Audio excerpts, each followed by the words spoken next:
Welcome to Astrology, the 12th House, Part 2. And in this segment, we're going to discuss escapism and service to others. 12th house energy naturally makes a person want to withdraw. And by withdrawing from the world and from people and from stress and from responsibilities, is a way for them to recover and find peace. 12th house people are very peaceful people. They are sensitive. They wear their heart on their sleeve. They're kind. They're compassionate. Very compassionate, very sensitive to people's energy, very sensitive to people's feelings and emotions. You know, they don't like to hurt people. They don't like to be rude or coarse or arrogant or unkind. It's very hard for them to tell people no. They like to serve. It's the house of service to others, and the motto is serve or suffer.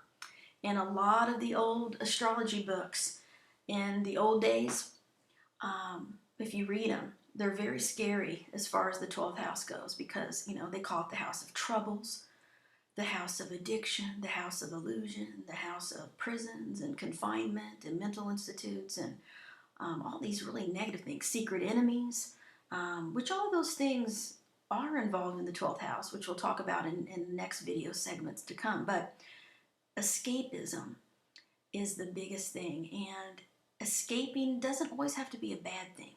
So healthy escapism for 12th house people would be meditation, spending time by themselves, reading, writing, just being alone, watching movies, listening to music. 12th house people love to listen to music, peaceful music. It really puts them in a peaceful mood.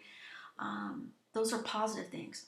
But when 12th house people become stressed or go through challenges in their life, or if they're around a lot of negative people, or they're around people in general all day, big groups, or they're having to deal with a lot of different personalities, they become emotionally and physically and energy-wise drained. 12th house people learn from a young age that they absorb everything in their environment. They are psychic sponges, and they're wide open. You know, Pisces is the fish flapping out in the water. They don't have any protection. They don't have a sting like Scorpio. They don't have a shell like Cancer. They're wide open to everybody's energy, everybody's feelings, everybody's emotions. They just take it on. They feel everything that everybody's going through. So it's very important for them to have time to recover and to recoup. And a lot of them are known to be hermits, you know, isolated. You know, they like to isolate themselves from people. They only like to deal with one or two people at a time, like have a couple friends over, one or two friends, one-on-one. They don't like big groups. They dislike big groups. They don't feel comfortable in big groups because they feel everything. And I remember when I was in high school, I didn't know what it was at the time because I hadn't really studied astrology yet. I was maybe a freshman in high school. Whenever I would be in a big group, like at school, in the classroom, I felt like I wasn't there. It was a feeling of everything was unreal. It just felt fake, like I really wasn't there. And it was like I was looking in on myself when I was in groups, and I never understood what it was, and I couldn't even put it into words. I felt weird, and I felt strange. I didn't know how to explain it. I just felt different. And that feeling would come and go. You know, it wasn't all the time, but it was this feeling of unrealness in the environment. And because of that feeling, you know, I began to escape from the world in a lot of ways. I like to be by myself. People always wanted to be around me because I was friendly and I played sports, you know, and I was part of the team and all that stuff. But I liked to be by myself. And I would be just emotionally, physically drained. And people always would try to get me to go out. I never went out and partied in high school. I never did that stuff. I was a homebody. I stayed home. went by myself and shot baskets at the park or read or, went to the movies or whatever. I just liked being by myself a lot when I was growing up. And that's a 12th house thing, escaping and being by themselves. The negative part of escapism, which we're going to touch on in the future video, is about addiction, is that 12th house people like to escape. And through escape, they like to numb themselves because they feel everything. So because they feel everything and it becomes so overwhelming to them, they just feel like they want to cry, And I remember when I was in high school, if someone cried, I would cry. If someone starts getting teary-eyed, I would get teary-eyed. I would feel everything that someone was feeling. And I would take on their emotions. I would absorb it, and that's what Pisces do, and Pisces rules the 12th house. So all the traits of a Pisces sun sign, are going to be similar to the 12th house. They feel everything, and they want to serve. They want to help people. They want to make people feel better. They're kind. They're compassionate types of people. So it's important for them to feel needed and to feel like they're wanted. And if they don't feel like people need them, then they don't feel like they have a soul purpose. So their soul purpose is to love and to serve other people. That's their mission. And escaping through drugs and alcohol, escaping through, negative behaviors, can be bad. I remember there were times when I was in college where I didn't want to leave my apartment. And I would stay in there for days. Like, I would not leave unless I had class. And if I didn't have class, I didn't leave. I'd stay in my pajamas for 3 or 4 days, watch movies, read, do astrology charts, just do what I wanted to do by myself, alone. And I liked that. And my friends would try to get me out, and call me and bug me. And I'm like, I don't want to go. Sometimes they get me to go out, like to a bar or to a party or something. And literally, I was there 5 minutes. And I'm like, I'm ready to go back. I'm ready to go home. I know, it just wasn't my scene. Being around cigarette smoke, being around big groups, being around loud noises and people that are drunk and all that stuff, partying, I cannot handle that. I felt too much. It would totally drain me when I'm around that many people. I remember when I went to, go to concerts, I would feel totally overwhelmed by the energy of all the people.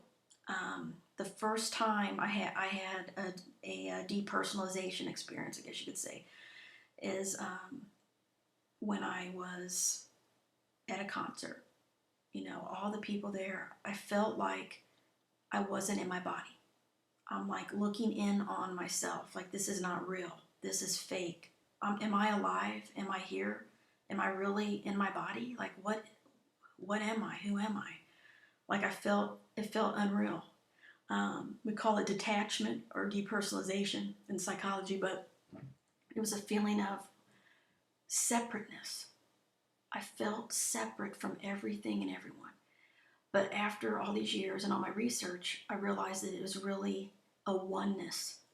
There was a feeling that wasn't a feeling of separateness at all, but my brain interpreted it that way. But it was a feeling of oneness, like I was one with everything and everyone. I was connected to everything and everyone. And that was the first time I realized I was different. I was very different, and I didn't know what it was. I used that ability to help others. So I would serve others. I would help people. If I felt someone was sad, I'd go up to them, approach them. Hey, you doing okay? Or just say hi to them, and they'd start crying. And no, I'm not, or they'd open up to me or whatever. And so from a young age, I knew that I wanted to be a counselor. And having 8th house planets as well as 12th house, I had a lot of people that were drawn to me that wanted help, that would tell me all their problems and all their secrets because of my 8th house planets.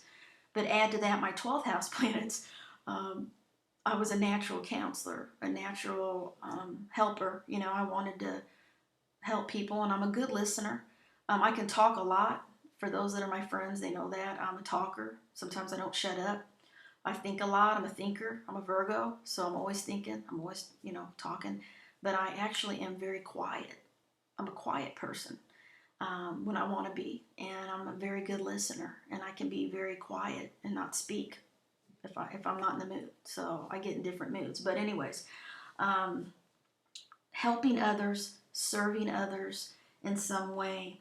I had an astrologer tell me when I was 19, he said, if you don't help people and serve others in some way, everything will be taken away from you. And I'm like, what? And when you read about the 12th house, it talks about that, like bankruptcy, like you lose everything, and you're sitting out on the curb, your husband leaves you, your kid dies, your dad dies, you lose your job, you don't have any money in the bank, but you're sitting out on the steps at a park with yourself, and you realize none of that matters. And you're one with everything and everyone, and you realize that you are a spirit, that you are a soul. You're not a body, that this physical, practical, material world is not all there is. So 12th house people, they have a hard time being in the world. The world is difficult. The world is painful. The world hurts. And I remember I never was in my body. And this is escapism in its form. I always was floating above my body. Like I was up here. When I would walk, I was floating on air. I never felt the ground on my feet. Like, people stomp on the ground. I would walk light-footed. I never was inside my body. I was always floating, and I wanted to be above it all. I was escaping. I was, energy-wise, I was escaping. This is what I did. And I did that my whole life. And until I met my friend Suki. And she's very psychic, very spiritual. And she was like 12 years older than me. She could have been my mother or my sister. But she told me, you're not in your body. She's like, when you walk, you need to hit the ground and feel the earth beneath your feet. You need to stomp and walk hard and walk strong. And I didn't know what she was talking about, but she was right. And I'd never really learned it, even though she told me. I didn't do it.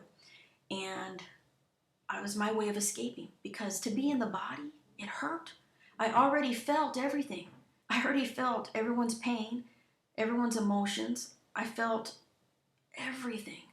And being outside my body was a way of protecting myself, because I didn't have to feel as much. And it was kind of a defense mechanism. I was able to deflect and to block a lot of the psychic abilities that I had, of being empathic, of feeling energy.